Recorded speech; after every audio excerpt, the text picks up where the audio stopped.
আমার এই যে ভেড়া যদি দেখি, তারপরে এগুলো দেখতে আমার খুব ভালো লাগে। আবার এগুলোর সাথে তো আপনি দেখেন যদি বাইবেলের কাহিনী, দাউদ, মসিহ, শুধু আমাদের খ্রিস্টান বলে না, মুসলিমদেরও সব নবীরা এই কাজ করতো। হুম। এটাকে আমাদের সমাজের মানুষ ছোট চোখে দেখে। না, কে দেখে, কে বলছে? বাট এটার এটা দেখার সুযোগ নেই তো। এটার মধ্যে যে কি আছে, একমাত্র যে করে সে জানে, সে ছাড়া কেউ জানবে না এটা মর্ম কি জিনিস। এই ছাপ নাই তো। না, ও থাকলে আগে সরে যাবে। ওই যে আমরা যাচ্ছি, ওই ভেড়াগুলো যাচ্ছে এই জন্য। হ্যাঁ, আগে সরে যাবে। এটার মানে গন্ধ বলেন, যাই বলেন, সে যত বিষধর সাপই হোক, যদি সে অসুস্থ না হয় আর এরা যদি পা না দেয়, তাহলে কিছু করবে না, সরে যাবে। আর ঘোড়া আর ভেড়া সাপে কামড়াইলেও সহজে মরে না। তাই এদের শরীরে অ্যান্টিভেনাম একটা রোগ প্রতিরোধ ক্ষমতা আছে। 3 দিন জ্বর থাকবে, কাঁদতে করবে। ভেড়া হয়তো কামড়াইলে মরে, ঘোড়া মরে না। ঘোড়া ভেড়া এদের রোগ প্রতিরোধ ক্ষমতা একটা বিষয় বেশি।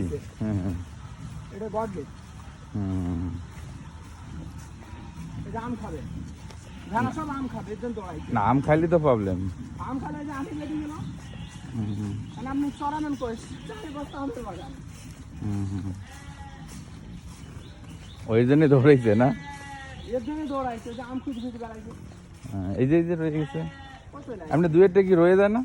কেউ রবে না, সব চলে যাবে। ওই জন্য মা এটা এর জন্য নড়ছে না। 4 মাসের বাচ্চা, ও মা সমান হয়ে গেছে। মনে হয় তো একই রকম দেখতে। হ্যাঁ,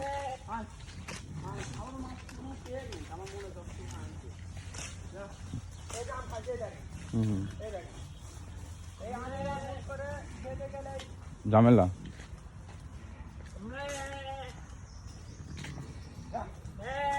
ওই যে মামা দৌড়েই পাচ্ছে না।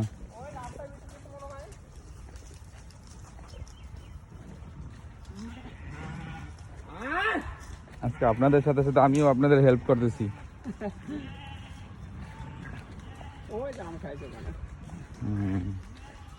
এই জন্য দৌড়ে দিতে সব।